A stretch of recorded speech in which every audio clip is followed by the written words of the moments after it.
Hello and welcome back to Aetheral Space 12.22 Star Part 2. We are back. One might think that maybe there should have been a part 3 with how long this chapter is. Perhaps. I'm sure the readers would disagree with you. I'm sure they're It very could have happy. been cleaved in twain. No. But It I'm is so written tired. as a single piece, I'm sorry. I don't believe you, but let's do What do this. you mean you don't believe me? Yeah, well, I just think you don't understand the author's intentions as well as I do. Okay. So. The girl took a step forward, fire in her hair, resolve in her voice, and declared, "I'll show you." The boy said, blue eyes twinkling in the dark. "Show me what?" "That people can be good. That they're not what you think of them. That the world isn't what you think of it." The boy looked away. "Fine. Do what you want." The world stank of blood.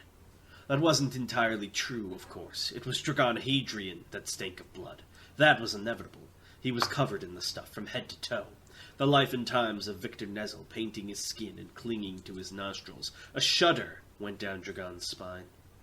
"Caravan," Dragon muttered, raising his hands up. "Number of contestants remaining." "Gemini shotgun!" Recorded rainwater began to fall from Dragon's aether above, cascading over his body and making him at least a modicum cleaner. Clean enough that his face wasn't a grisly red, if nothing else. He craned his neck as Caravan spoke. "8 contestants left, including you!" the little bastard cackled. "We're down to the sticks, huh? Don't get cocky, though. You still got some work ahead of you, Buster. Don't go getting lazy now." "And how long left in the first hour?" 14 minutes! "I see." As the impromptu rain cloud vanished, Dragon considered things. 14 minutes to eliminate 7 people. It was hardly impossible.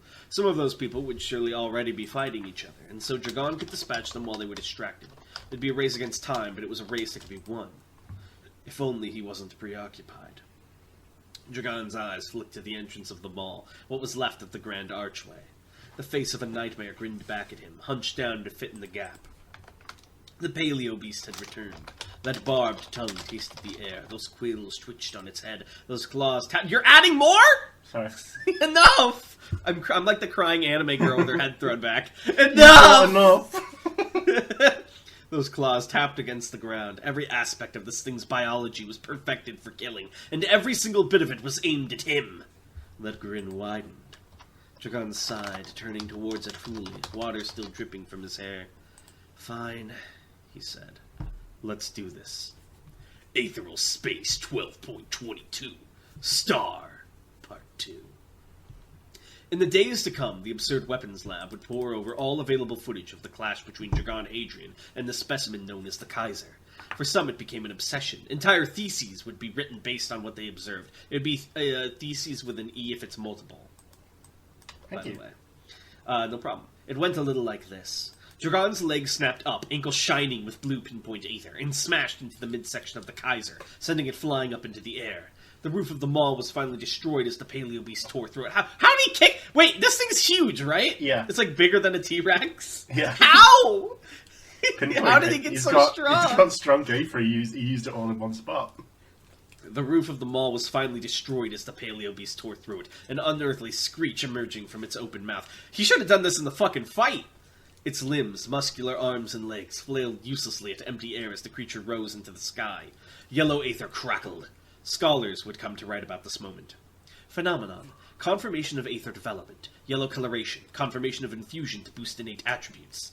As it reached the crest of its flight, the scales on the Kaiser's back rippled, and a moment later, 2 massive leather wings burst out, their emergence raining blood on the city below. They flapped, rapid as the wings of an insect, Yeah. and the resultant gusts of wind tore bone heaven apart beneath it. Phenomenon. Development of wing structures. Aerial capacity confirmed. Note significant increase in speed of evolution compared to pre-aether levels. A flash of blue, and Dragon Hadrian appeared out of the air, already firing a volley of Gemini shotguns towards the Kaiser's back, right between its new wings. No doubt he intended to sever those wings before the Kaiser could put them to proper use, but that didn't happen.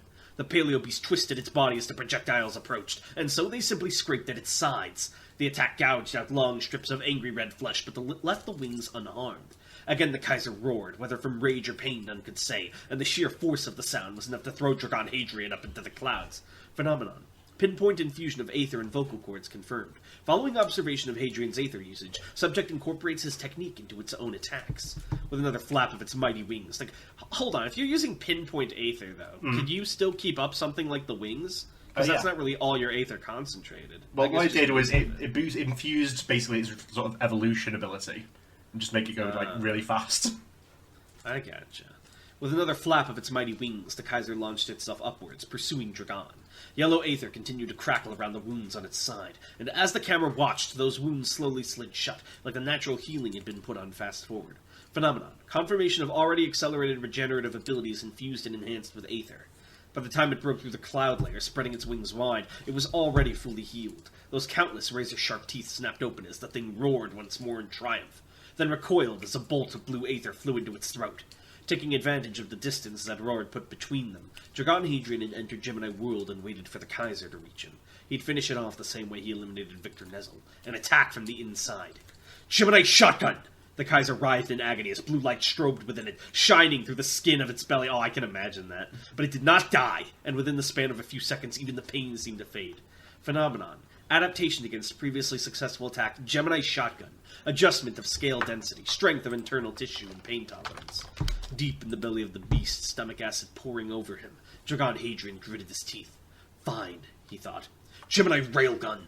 The Kaiser's unsettling calm came to a quick and violent end as the blue light suddenly intensified, and Dragon Hadrian tore his way out of the paleo beast's stomach, chunks of gore flying in every direction. Balance utterly lost, the Kaiser flipped in the air, plummeting down towards the ground. Hadrian flew far above the Kaiser as it fell, his legs recorded into aether once again. In his hand he held a pulsating and unknowable organ, a souvenir from his brief vacation inside the Kaiser's stomach. With a grimace he crushed it. The strips of melted skin that covered his face were already regenerating too. Neither of them would die so easily. So every time it's phenomenon, that's something that, like, they don't know how to explain, right? Well, it's basically the researchers after the fact, like, documenting what happens. Oh, man. I see. Where was I at? Yes, Dragon Hadrian had. Yes, Dragon Hadrian had experience with this sort of thing. That was why he wasn't naive enough to think a mere disembowelment would finish the Kaiser off. From far below there was movement. Phenomenon, partial shift in body plan.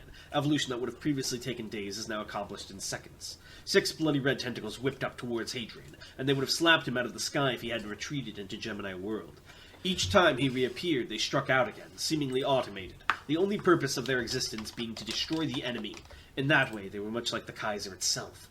The paleo beast was barely even recognizable anymore. The wound on its stomach had transformed into a massive mouth, lined with massive square teeth, and the flailing entrails had become those roving red tongues. Strike, strike, strike, strike! On that last hit, the Kaiser was just a tad too fast, and Gemini World just a tad too slow. The tendril slapped Dragon out of the air, shattering his arm and spiking him through a series of buildings. Brickwork and dust flew up in great clouds as the cannonball named Dragon Hadrian tore through the cityscape. The Kaiser did not move to pursue. Instead, as it landed, it planted itself into the ground and began to inhale, its skin billowing wider and farther as it took in air. Yellow aether crackled around it. Phenomenon. 377 seconds following development of aether. Creation of second aether ability. Wait, so this creature just suddenly developed aether? Yeah. As a result of adapting to Gemini Dominion. Oh, that's funny. The Kaiser breathed blood. It was so copious and focused that the release was more like a solid red beam than an actual liquid, but it did its job all the same. The blast of blood, superheated by aether, carved through the city like a knife through butter, aimed at the spot Dragon was due to land. Coordinates were calculated more accurately than any computer. As Dragon flew through the air, he recorded his arms into Gemini World and immediately banished it, dismembering himself. It was easier to replace a missing arm than repair a damaged one. By the time he landed in the courtyard on one knee, a new tree of limbs was already working its way out of the stump, iterating and determining the ideal replacement. He wasn't alone in the courtyard. Another contestant, a man in a black and white striped shirt, wielding a massive pair of scissors. His eyes wide in surprise, he pointed those scissors at Dragon. "Hey!" he roared. "Don't move!" The blood blast smashed through the building and melted him in an instant, flesh sloughing off his bones. Dragon had only a moment to react before the attack struck him too. Fortunately, it was a reaction he was already used to. Gemini railgun! The massive projectile vanished in a flash of blue aether, and then reappeared, blasted out by Dragon, redirected at the Kaiser. It scorched its way across bone heaven once more. This is murder on my throat. I'm sorry. Whew. While the Kaiser's specialty was evolution in response to a threat, it could not evolve in anticipation of a potential threat. It was only once that threat was a reality in front of it that adaptation could begin. In order to withstand and survive the strength of its own redirected attack, blasting towards it at absurd speeds, it could only calculate a response in the few seconds before that attack struck it. It performed admirably all the same. Phenomenon. Development of rudimentary perilimb. The tip of the entrail tentacle suddenly flattened and widened, producing a strange structure that looked more like a tennis racket than anything else. Light gleamed over the glass-like scales that covered its surface. Before the blood could strike the Kaiser, the limb whipped forward and deflected it. The singular projectile scattered into countless tiny drops that rained down on the city, melting whatever they touched. That wasn't something Dragon had to worry about. As he marched through the crumbling streets, each drop of blood was recorded into Gemini's shotgun before it could touch him. He put a hand to it. Oh, did he automate Gemini's shotgun? Yeah, well, as long as he knows it's there, he can pretty much do it, yeah. He put a hand to his chin as he considered the Titan on the horizon, its silhouette barely visible through the red clouds. I see, Dragon thought. This is some gene tyrant leftover. It adapts and evolves to whatever I throw at it. After I hit it with Gemini's shotgun, its hide became tougher to withstand those shots, and I bet it's adapted to withstand the level of railgun I hit it with after that. Dragon stopped, cracking his neck once again as the distant beast roared another challenge. If I want to do any damage, I have to constantly use stronger attacks, but it's got better regeneration than mine, so there's no point giving it the chance to adapt if I'm not sure I can get a kill. How can I guarantee that? Slowly he raised his finger and steadily pointed it at the Kaiser. Every other time I've fired, I've done so without gestures, so it has no reason to assign any meaning to me pointing like this. It doesn't know I can use this to narrow down my aim. He'd already made preparations above when he was knocked into the sky. A cloud of aether left behind, floating up there, cloaked until it was needed. The Kaiser developed that limb to deflect projectiles, but from the looks of it, the thing still had to see it coming. If it believed Dragon would be attacking from in front of it, it had no reason to be cautious of the skies. Gemini railgun! The railgun had been charging for nearly 2 minutes, and it was as devastating as one would expect. A bright blue glow consumed the clouds, so incandescent that the rest of the sky seemed to turn black in comparison. There was only a single moment to appreciate the eerie beauty of the scene, before, like a meteor, the projectile slammed down into the Kaiser below. Dragon's hair billowed back from the shockwave, a pillar of flame consuming the paleo beast and a good portion of the city with it. The blast stretched from the top of the sky to the deepest recesses of the tunnel below, gale-like winds tearing the rest of the landscape apart. Even with the waves of force cascading into him, however, Dragon did not blink. He just stood there, focused on the explosion, waiting and watching for the counterattack that was both dreaded and inevitable. Unfortunately, he wasn't disappointed. Phenomenon. Execution of Dragon Hadrian's A-class attack confirmed to destroy the majority of the subject's body. What is this class system? It's something the Absurd Weapons Lab uses to, for destructive potential. Oh. I assume S is the highest? Yeah. This includes vaporization of the forebrain located in the body's chest. A tendril speared out from the smoke, and Dragon dodged it by inches, a bloody gash carved into the cheek as a result. However, approximately 15% of the hindbrain located in the subject's tail is believed to have survived, allowing aether-enhanced regeneration and evolution. Subject begins transformation into a third body plan. Dragon leapt upwards, retreating into Gemini world as a wave of flesh barreled down the street, utterly consuming it. This transformation constitutes a significant increase in body mass, sufficient to occupy most of the structures within Bone Heaven. He reappeared in the air and immediately had to retreat again as dozens of tendrils lashed at him, each aiming for his vitals, blinking in and out of existence. He barely managed to avoid their strikes, even as their numbers increased. By the time he managed to rise above the force of hostility, there were hundreds of tentacles aiming for him, long, thin extensions tipped with blades of razor-sharp bone. Replication and refinement of existing attack structures also noted. The new head of the Kaiser wormed its way free of the city, breaking out of the town hall at Bone Heaven's heart. Massive, dwarfing the building that had previously spawned it, like a cross between a skull and a fly trap. It opened a mouth filled with so many teeth that counting them was meaningless, and it roared! Increased size of skull and brain to withstand future attempts at instant neural destruction. Dragon floated high up in the sky, out of reach of the creature. Oh, yeah. Looking down in disgust at the thing that had infested the battlefield below. Could it even be called a paleo beast anymore? It was more like a plant now. This constant transformation. Was this what the gene tyrants were like? Was that what this creature was on its way to becoming? Given the speed of threat detection / adaptation since developing Aether, the subject would have been reported as an exponential threat. If so, then this was something worth taking out. Dragon clenched his fist. Right now, if the Serpent of Pesh had done its job, the eyes of the galaxy would be on this place. He'd give them something to see. Who's the Serpent of Tesh? He was the guy on the council that is working for Dragon. Mm-hmm. He took a deep breath, aether surging around him, his body approaching the lofty limits of what it now considered an aether burn. He had a plan. He'd need to use everything, but he had a plan. This thing evolved only in response to things. That meant that, if Dragon presented it with the right stimuli, he could make it evolve along the paths he desired. If he managed to force it into the right form, he could win. "Hey-ya!" said Caravan. No, he would win. "Hey!" snapped Caravan, a touch more annoyed. Dragon glanced at the black bracelet, his own gaze just as irritated. "What?" Caravan cleared a throat it did not possess and declared, in a voice full of practiced exuberance. "Contestants remaining 1. The winner is..." Dragon blinked. "Huh?" "Dragon Hadrian!" Before Dragon could so much as blink again, there was a blur of light, and when it cleared, he was gone, teleported away as the victor. Dragon's lingering aether fizzled out of the sky. The Kaiser, still fused with the city below, seemed to pause in confusion for a moment, before accepting its own victory and roaring against the distant sky. 7 contestants were killed in the unintentional crossfire between Dragon Hadrian and a non-participating animal. In the end, that was how the final inner melee came to a sudden and strange end. No! I wanted to see this big Dragon move! This was important. Why were they so weak? How could they not survive? I love how there was just one guy with scissors. He really thought. Fraud man. Oh my goodness. Popcorn. I'm tired. End of Arc 12. Or is it? Yeah, end of Arc 12. Woo! Is it? No, I don't know. keep scrolling. There's more. I know, but I'm popcorning it. Well, Rufus said, taking a final swig of his 6th drink. That was a weird way to end it. He was strong, though, right? Jamilu nodded, his eyes closed. He was scanning through the information on his principality, trying to see if he could find anything on this Dragon Hadrian. There were some old news reports about a defecting member of the admin corps, but he doubted that was the same person. That young man had been one step above civilian, while the one he just observed was one step below. One step below. Well, he dared even to think. Jamilu opened his eyes. Rufus was right. That had been an unusual way to end a fight. No doubt some of the people watching would be disappointed. You couldn't imagine those like the Tree of Might fanatics, for example, approving of someone who'd won with the help of an uninvolved monster.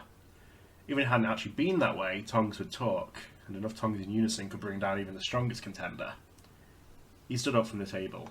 We'll be at Azamhar within the next few days. I've compiled an order in which we should investigate the contestants, ranked from highest danger level to... His voice trailed off. Rufus clearly wasn't listening. He was still staring at the screen, a frown on his face, absent-mindedly wiping the beer from his chin. "Rufus," Jamilu said sternly, "are you listening? We have a job to do." It wasn't his companion who replied. At least, not his physical companion. "Boy," Victory snarled, nearly salivating. "Shut up and watch." Jamilu followed Rufus's gaze back to the massive screen, and he realised that everyone else in the club was still watching too, transfixed by the image before them. It wasn't over. This fucking bracelet, Dragon Hadrian sighed as he strode across the deserts. With one hand he tore the black band free. It takes ages to get back down here. He took his shredded red jacket and tossed it to the side, letting the wind pluck it away and carry it off. On the horizon he could see the unholy infusion between Boneheaven and the Kaiser, his countless tentacles still flexing through the air. It noticed him too, that massive head swinging in his direction. "Sorry," Dragon smiled. "I need to make a good showing here." The earth tinted still. The ground began to shudder. The sky seemed to press down. One moment silence, and the next, anything but. The Kaiser's gargantuan jaw slammed open, another torrent of burning blood blasted forth, this time so wide and massive that Dragon would stand no chance of recording it. He dodged instead, using Gemini Will to appear above the blast, his arms already aether-infused and ready to deflect the subsequent rush of tendril slashes. As Dragon flipped through the air, punching and kicking at insane speeds to block the encroaching tentacles, he saw the blood blast strike the mountain behind him, and keep going, boring through the rock and leaving a glowing red hole all the way through to the other side. Needless to say, that wasn't an attack he could survive. Just like the Kaiser, if the enemy destroyed his entire body in a single blow, he was done. No. What if they cut him into 9x9s? Would he also be done? Maybe, who knows? No doubt it'd realise that too. As one tendril struck from another shadow, Dragon intercepted it, swinging around its circumference with one hand. Using the moment's surprise, he began to sprint across the tentacles of the bridge, slowly but surely making his way towards the head of the city's heart. The other tendrils quickly turned on their fellow, instantly butchering it and causing Dragon to fall down into the flesh-encrusted streets. From now on, Dragon told himself, don't disappear into Gemini World entirely. It needs to see you dodging everything. That's the most important thing. Still, that didn't mean he couldn't use Gemini World at all. Nearly all of him vanished into it, save for his skin, eyes, hair, and teeth. Everything that wasn't required to sustain the appearance of Dragon Hadrian was cast aside. The reduction in his weight brought with it increased speed and manoeuvrability, hopefully enough to survive the incoming onslaughts. What an onslaught it was. The tentacles struck so quickly and so closely together that there existed nearly no space and nearly no time between them. But that was only nearly. Dragon Hadrian used everything he had to persist within that space and that time, narrowly avoiding hundreds of deaths every minute, feeling oblivion brush past him by mere atoms, again and again and again. A single misjudgment, a single mistiming would mean his end. But, here and now, Dragon Hadrian did not misjudge, and he did not miss time. That was the crux of his strategy. This finger's hard-coded limits, he thought. There's no other explanation. The most basic adaptation against a threat is power in numbers, yet it hasn't tried to split itself. That's because it can't. So, if I force it into a situation where it has to take a new form, it'll have no choice but to abandon this old one. 100 slashes, 100 dodges, 1,000 and 1,000 more. As Dragon moved, he donated attacks of his own, striking at the softest spots on the thing's anatomy. Nearly useless, but just effective enough to be noticeable, just effective enough to technically constitute a threat. Come on, you stupid bastard, that massive body makes you too big a target and I'm too fast for you to catch. What do? All around him, the flesh began to ripple. Dragon smiled. That's right, you become smaller and faster. The head of the Kaiser popped like a grape, and the next form of the beast emerged from the rain of blood and brain matter. It couldn't have been more different. By this point, the Kaiser bore very little resemblance to a paleo beast at all. It was humanoid and human-sized, covered in those reflective scales from head to toe. No ears, no eyes, no nose, and no mouth. A long, thick tail swayed threateningly through the air behind it. The strangest part was what had replaced the quills, a shock of silver hair sticking out in every direction from the Kaiser's head. Dragon frowned. Was that meant to be like him? Food is about to arrive, so we'll take a 1 minute intermission here, if that's okay. Yeah, as long as you edit it out. Okay, You will edit it out, right? Yeah, sure. 22, this is 22 minutes out, that's easy to remember. So yeah, he's coming down the street now, so just so I don't get interrupted mid-sentence. This guy loves a snack. Crunch! I can't believe it's evolving into Dragon. I thought, it's going to be speed, it'll become like a cheetah or something, and it's just like, I am human. I am you, but stronger.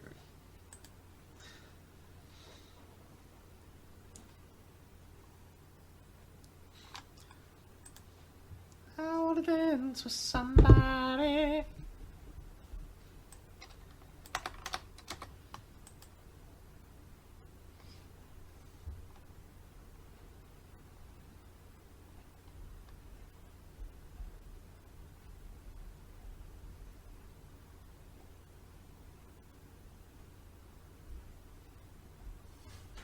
That's it.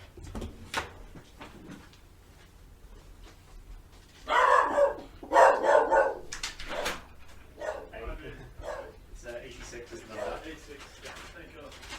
Thank you.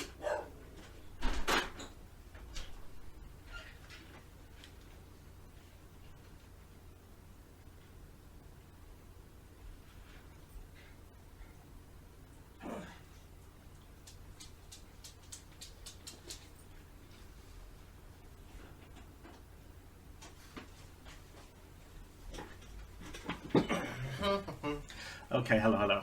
I'm back. Welcome back. Okay, yeah, so where was I? Was that meant to be like him? The Kaiser muttered with an empty and echoing voice. Standing among the decaying remains of the Kaiser's abandoned fortress form, Dragon raised his eyebrows, looking up at the newborn destroyer. Oh, he said, you can talk now? Got something to say? The Kaiser raised a claw-tipped finger and pointed it at Dragon, in a replica of the gesture Dragon himself had used not so long ago. Kill, the Kaiser said. Kill you. Dragon smiled. Funny, I was thinking the same thing.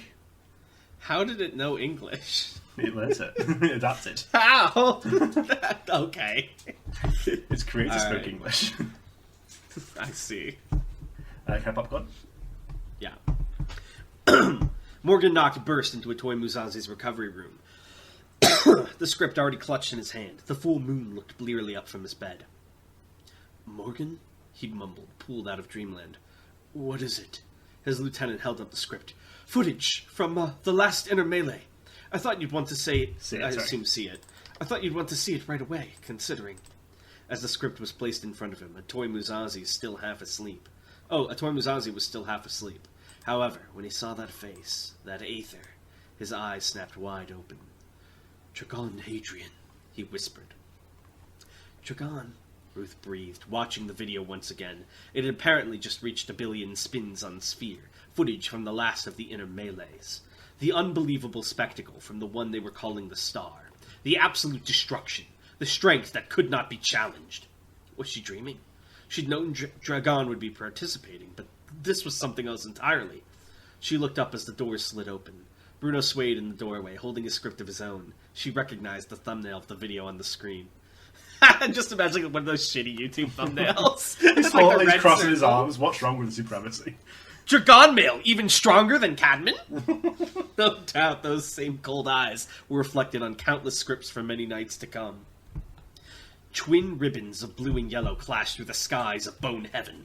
With each punch, the Kaiser struck a hole through a cloud. With each kick, Dragon cut one in half. The heavens themselves seemed to contort in response to their combat, a divine dance over all the earth. Dragon gritted his teeth as he continued to ascend, forcing the Kaiser to pursue him. He needed somewhere with enough free room, where nothing could get in the way. But would he make it in time? He'd been confident before, but now, so close to the moment of truth, the first bead of sweat was beginning to trickle down his cheek. To begin with, the Kaiser's attacks had been basic and animalistic, simple swings and kicks. Deadly, yes, but easy enough to get around. But with each dodge, each block, the monster's moves became more refined, until now, 1 minute and 44 seconds into their clash, they were enough to put the finest martial artists to shame. This was not Aether. The Kaiser spun into a kick, and, as Dragon blocked the thick limb with a knee, it took advantage of his error. That massive tail lashed out, constricting Dragon's own leg in a moment and pulling him close. Against anyone else that would have been check, and the incoming punch to the head would be checkmate. When trapped like that, no sane person would have a way to escape. But Dragon Hadrian had already put his sanity on hold. He retracted his infusion from his trapped leg, and then, with the enhanced strength of the rest of his body, he tore it away, leaving it in the Kaiser's grip. Blood poured from his jagged stump to the distant city corpse below. Without missing a beat, the Kaiser tossed the severed limb aside and lunged directly for Dragon, claws aimed at his face.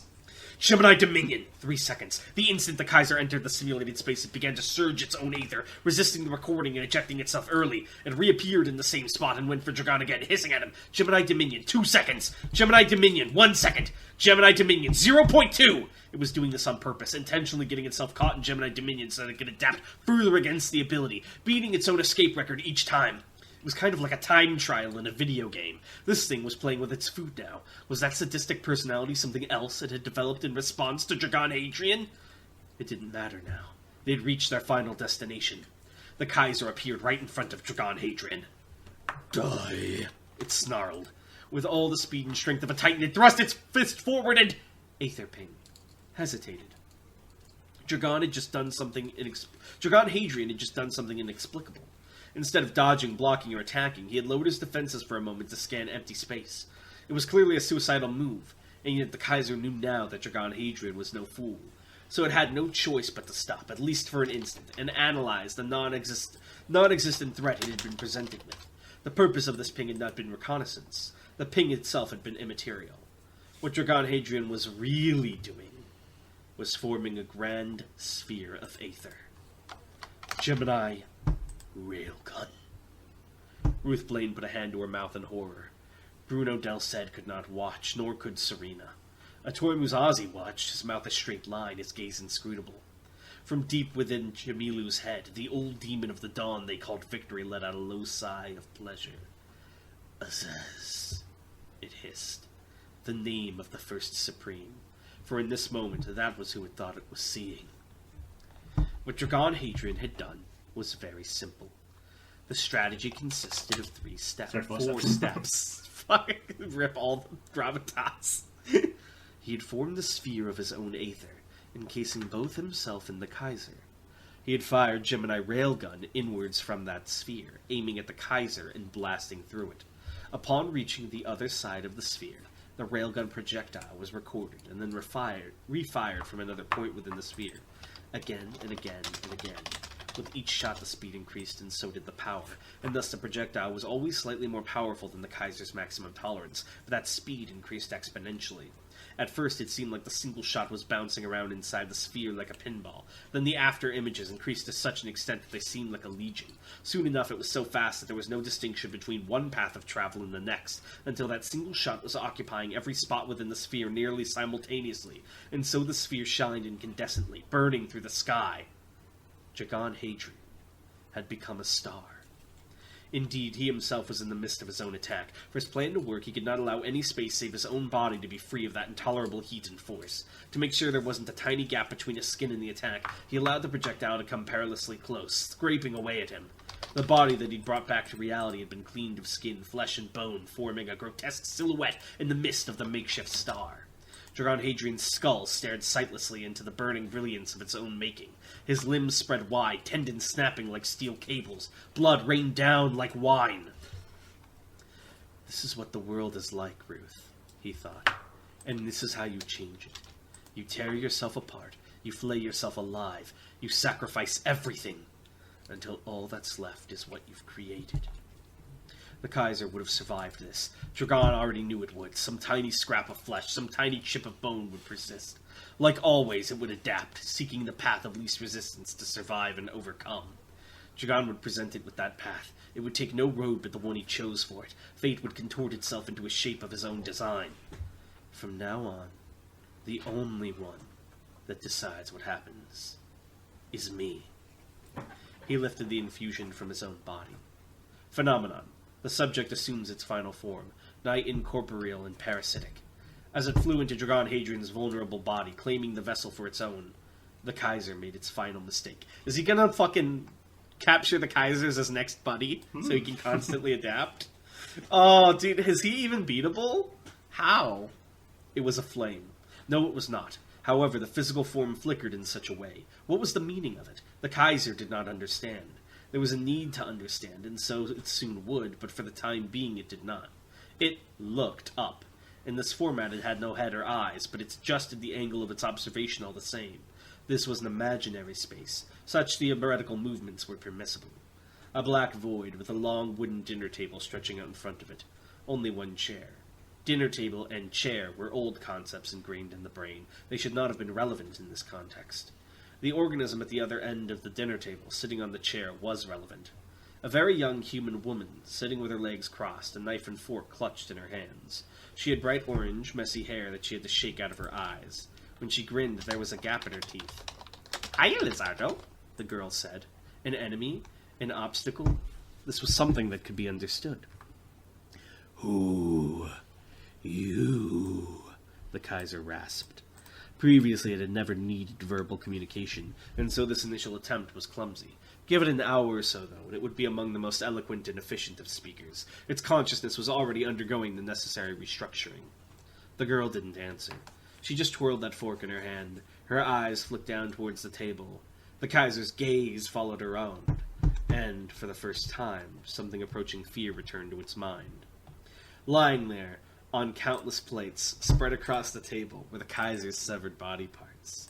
Arms, legs, its tail, all shapes and sizes it had possessed through its venerable life. And there, right beneath the girl's fork, was the Kaiser's head. Blood oozed from the stump of its neck. Has this guy read Chainsaw Man? The Kaiser raised a hand that did not exist. "Wait," it said. The fork lowered. "Wait!" it screamed. The girl looked up at him, and the smile on her face was just a tad sympathetic. All the same, though, the fork speared down and skewered the Kaiser's head. For the first time in 1,000 years, it experienced pain. "Sorry," the girl said. "This place is taken." Panacea chewed, and the fire of the Kaiser went out. The star flickered out, remnant aether coloring the air as Dragon Hadrian floated there, twitching in the sky, his legs already recorded to stop himself from falling. He took a ragged breath through ragged lungs. The air ran its sharp hands over his exposed muscle. He'd done it. So now Pan got like a level up. Well, not really. She just sort of like fucked him. She munched it. Yeah. She was like, "Sorry, only I can be in Dragon's head." He'd done it. Down below, the once great city of Bone Heaven had been reduced to a massive crater. The rubble glowed red from the sheer heat it had been exposed to. Nothing was left. He'd done it. Even the corpses of the other contestants had surely been vaporized. He'd done it. As skin began to grow back over Dragon Hadrian's naked form like moss, he reached out and snatched his discarded jacket out of the air. He even planned for when he would get naked. Oh my god. Dude, rip all those contestants' families and, like, desires and dreams. Their corpses don't get teleported up? They got fucking melted. God damn. I know, but, like, when it ended and he first got teleported? Well, if anyone who died at that point would have got teleported out there, yeah. But they when they were destroyed, basically, the crossfire would have, like, melted them to nothing. Wow. What a chapter. I don't think he's beatable at this point. I think he just is. I think the only way to beat Dragon is to get rid of Aether as a concept. He's too strong. That's nutty. Wow. Alright. This is interesting, too, because you had some lines in here that were bangers, but, like, I was also working on something, nothing nearly this good, but something similar, and now I'm like, fuck, people are going to think I'm a cop. God damn it. Especially the stuff about sacrificing things to, like, get more out of it. Oh, man, but this was so good. Anyway, are you ready for some questions? Some Aetheral questions? Absolutely. Give me an Aetheral question. Alright, let's go to Aetheral Space. Wait, oh, I'm in the wrong thing. Aetheral Space. There it is. Okay. Ainsworth asks, okay, here we go. If Dragon records a dead person's arms, legs, and later on Dragon loses his own limb, could he replace them with the one he's recorded? He sort of specialised in, like, redirecting attacks, so he probably could do it, but it'd be trickier than just his normal abilities. Alright. Next one, JT asks, what is the weakest Aether ability someone has made? / the special officer with the worst ability. And Sobek adds the Dave Buddy of Aetheral Space. I don't know, it's hard to say. The weakest. I'm like fucking Dio talking to Preach. There's no such thing. I imagine there's like a special officer who's like more of a support role. He just has like a communication ability, like good pings or like comms with people. Well, there is an ability that we might get introduced to relatively soon. Basically, it's an ability, all it does is disable your other abilities and gives you a boost in strength depending on how strong those abilities are. Like physical strength. That doesn't sound too weak. Yeah, well, but like on its own, basically, by itself. It relies on other stuff. Right. Do you have time for one more? Yeah, sure. There's an image in Aetheral Questions thread that they want you to put up when I ask this question. Sure. In the editing. Misdirection asks, okay, can gene tyrants ingest anything that is living or used to be? Like, what I'm really asking is if one of them needed biomass, could they just, like, chomp on a tree or eat a book or something? Yeah. Nice. Alright. Well, I think that is it for now. Thank you guys for watching, and we will see you next time. Bye! This is the picture, by the way. Bye! Bye!